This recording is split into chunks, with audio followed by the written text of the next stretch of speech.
third-party vendors na nag-deliver na nakarepack.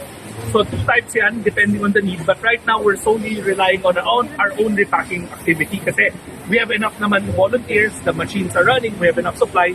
Pero push comes to shove, meron pa tayong isang avenue na hindi pa namin ginagamit. Yun yung mga repack goods na nadadating dito. So whenever there's big calamities like this, we're more than ready. So you can see here where we put the raw materials. You guys can see for yourself na marami naman yung bodega natin. So we go to this side. Dito tayo dadaan.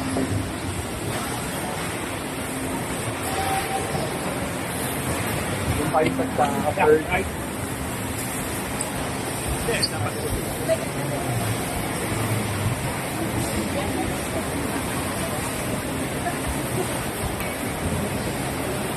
Explain to you the process. So initially, dati, it was all done manually. Siguro nakikita nyo yung nagkasandok. But right now, para mapabilis, these are new machines that the department, because of the instruction of the president, procured early on. So when it comes here,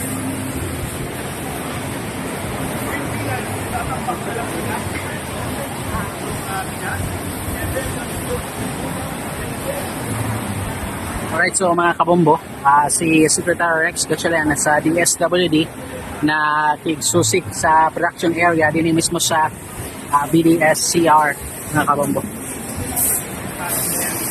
saves a lot of time. As you can see, investment was done middle of this year, pati sa Luzon, to make sure na sa oras na sa una, mabilis kami makarespond.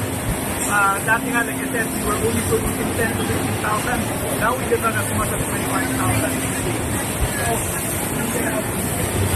Again, time for the main, yung pag-repack, pagtatakal, mag-seal ng rice, and mag-seal. After that,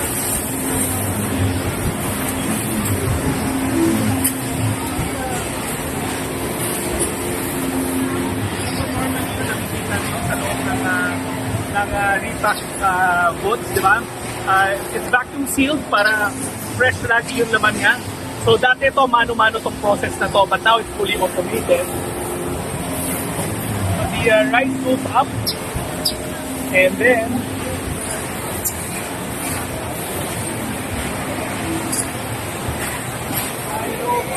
sila yung mga volunteers natin. Thank you, salamat na mag-volunteer.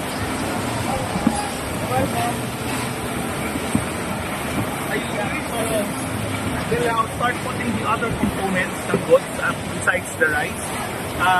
Canned goods, tokamak.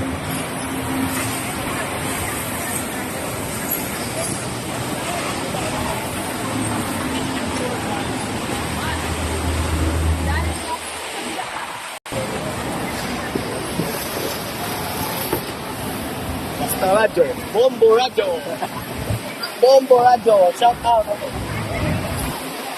Shout out kay John Ray. Mga volunteers.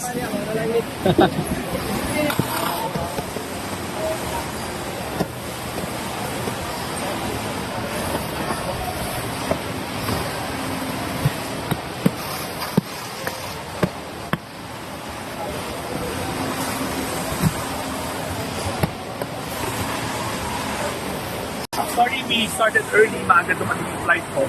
Okay, so nandito ko ngayon, nautusan ako ng ating Pangulo para masigurado na yung relief operations natin tuloy-tuloy.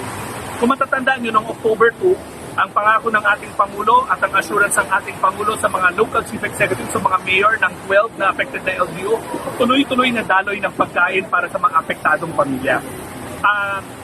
After that meeting noong October 2, nagbigay ng mga request ang 12 na local government units.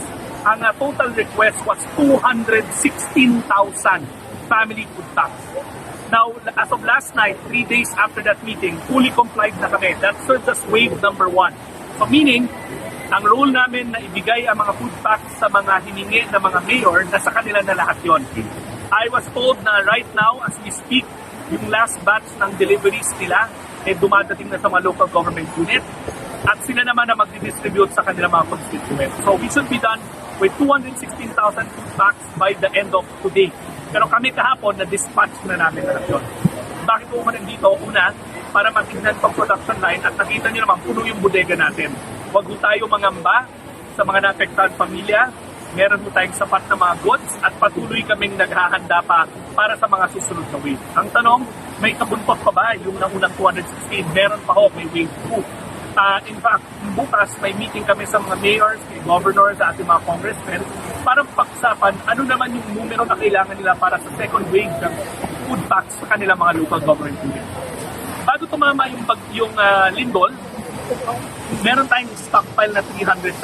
Kasi sabi ko nga, hindi naman kami nagre-repack lang kapag so kahit na nagamit na natin yung 200,000, may 100,000 pa kami natitira. Pero hindi rin kami tumigil ng the production. Every day we produce 25,000. So easily we can meet the demand that whatever they require. Push comes to shove, meron tayong ganitong klaseng facility rin sa Metro Manila that produces 25,000. Pwede pa tayo magkumuha doon kung kakailanganin. But right now, that facility is serving the typhoon-affected areas, Masbate, Romblon, and Mindoro Oriental. Well, this facility serves purely the requirements of northern cities.